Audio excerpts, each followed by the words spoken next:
Pencerem önünde ağlayır külək, sinemde uçunur ağrıyır ürək. Ne yaman dolupdur göyler bu gece, subaylar tenhalar neyler bu gece. Aldanıp atılmış bir güzel kimi, nece için hıçkırır külək.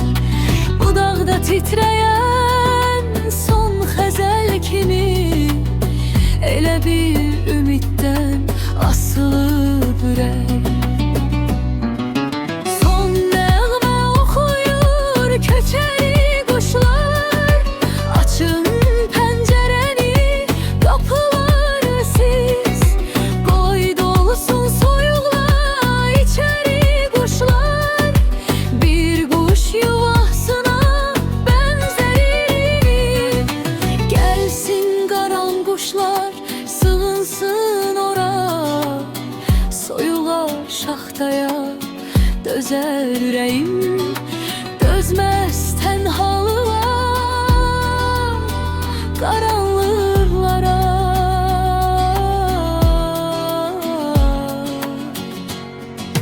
Son nəğmə oxuyur köçəri quşlar, açın pəncərəni, qapıları siz, qoy dolsun soyuqla içəri quşlar. Bir quş yuvasına bənzərir.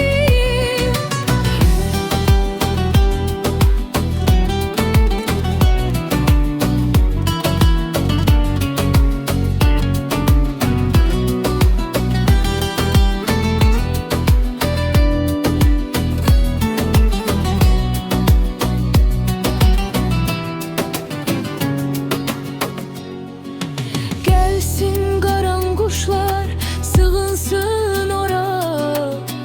Soyuğa, şaxtaya dözər ürəyim, dözməz tənhalığa, qaranlıqlara.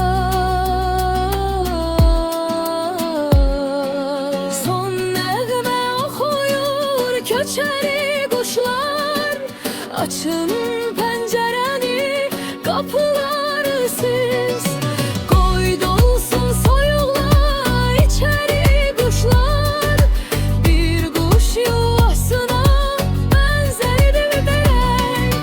Son nəğmə oxuyur köçəri quşlar, açın pəncərəni, qapıları siz, qoy dolsun soyuqla içəri quşlar.